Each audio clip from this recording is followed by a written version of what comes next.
আসসালামু আলাইকুম। সবাই কেমন আছেন? আশা করি যে যেখানে আছেন আল্লাহর রহমতে সবাই ভালো আছেন, সুস্থ আছেন। আমিও আলহামদুলিল্লাহ আল্লাহ পাকের অশেষ মেহেরবানিতে ভালো আছি। এই তো দেখতেই পাচ্ছেন আমার ছোট বাপজান কত মজা করে আমার হাতে বানানো মিষ্টি খাইতেছে, কত পছন্দ করে খায়। আর মিষ্টিগুলো এমন সুন্দর হয় বানালে আমি নিজেই অবাক হয়ে যাই, আমি এত সুন্দর মিষ্টি বানাইতে পারি।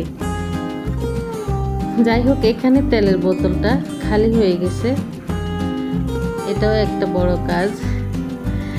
একটা বোতল থেকে আরেকটা বোতলে তেল দিতে হয়। এখানে সানফ্লাওয়ার ব্র্যান্ডের 2 লিটার তেল নিয়ে আসছে আমার হাজব্যান্ড তরকারি খাওয়ার জন্য।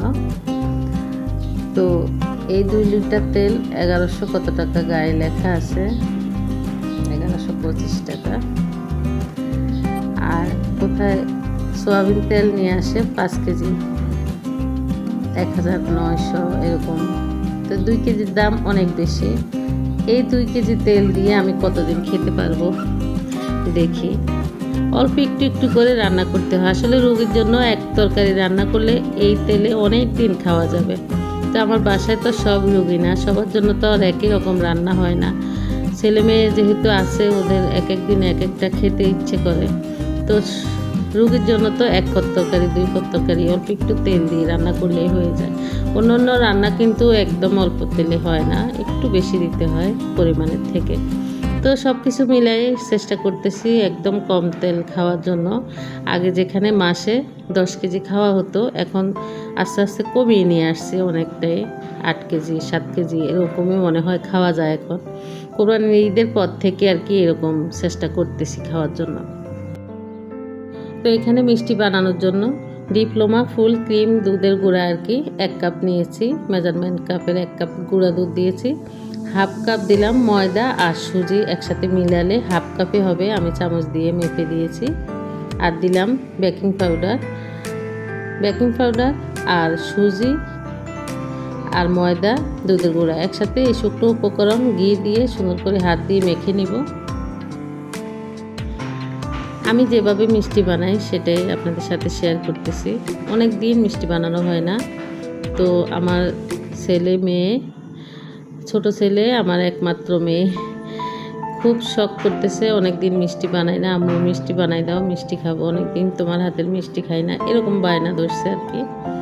তো এখানে একটা ডিম দিয়েছি। আমি যেই উপকরণ নিয়েছি একটা ডিম দিলেই হবে। আর হাতে একটু শক্ত আঠালো লেগে থাকলে এখানে দুধও দেওয়া যায়। আমি একটু পানি দিয়ে মসৃণ করে ডোটা মেখে এখানে 2-3 মিনিটের মতো রেখে দিয়েছি। এই ডোটা মেখে একটা ডাক্তার দিয়ে ডেকে হাতটা ধুইতে যতটুকু সময় লাগে আর কি, এর মধ্যে সেট হয়ে যায়। তো চুলায় আমি তেল বসিয়ে নিয়েছি, চুলার আঁচ একদম কমিয়ে দিয়েছি। আর মিষ্টিগুলো বানানোর সাথে সাথে আমি তেলের উপরেই ছেড়ে দিচ্ছি।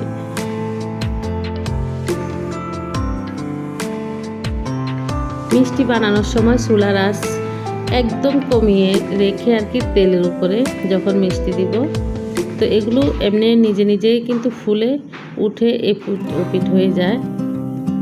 তো আমি যখন মিষ্টিগুলো বানিয়েছি সেদিনে আমার বাসায় আর কি গ্যাসের বোতল শেষ হয়ে গেছে, গ্যাস লাগানো হয়েছে। গ্যাসের বোতল নতুন যখন লাগায় তখন দেখবেন অনেক বেশি গ্যাস ওঠে। তো হালকা একটু আর কি লেগে যেতে নিয়েছিল, তো পোড়া যায় নাই, একদম সুন্দর মতো কালার হয়েছে। তো পাশের চুলায় আমি মিষ্টির শিরা দিয়েছি আর কি, চিনি দিলাম। এখানে 2 কাপ দিয়েছি, 3 কাপ পানি দিলাম। মিষ্টিগুলো হাতে মুঠ করে রাখলে আর কি হাতে গরমটা সহ্য হওয়ার মতো এই অবস্থা গরম থাকতে হবে শিরা দেওয়ার আগে। তো মিষ্টিগুলো শিরায় দিয়ে আমি 5 মিনিটের মতো একদম চুলার আঁচ বাড়িয়ে ঢাকনা দিয়ে জাল করছি। তারপর চুলাটা অফ করে দেওয়ার পর একদম সুন্দরভাবে মিষ্টিগুলো হয়ে গেছে। খুবই অল্প সময়, 8-10 মিনিটের ভিতরে মিষ্টি বানানো হয়ে যায়। এত শর্ট টাইমে মিষ্টি বানানো হয়ে যায়। মেহমান বসে থাকলে মেহমানের সাথে কথা বলতে বলতে ইচ্ছা থাকলে মেহমানকে খাওয়ানো যাবে, এরকম সময় লাগে।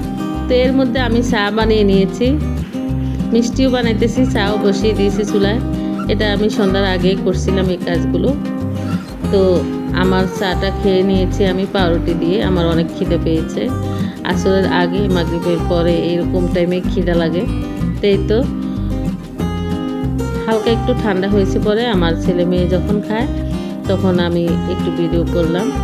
মিষ্টিগুলো এই অবস্থা, এত সুন্দর মসৃণ নরম তুলতুলে, খেতে অনেক টেস্ট, অনেক সুন্দর মজাদার। বাসায় নিজের হাতে একদম শর্টকাটে বানানো মিষ্টি। এই তো একদম শর্টকাটে মিষ্টি বানানো আপনাদের কার কাছে কেমন লাগছে কমেন্ট করে জানাতে পারেন। ভিডিওটি ভালো লেগে থাকলে ভিডিওটি দেখে একটি লাইক কমেন্ট করতে ভুলবেন না। আল্লাহ হাফেজ, আসসালামু আলাইকুম।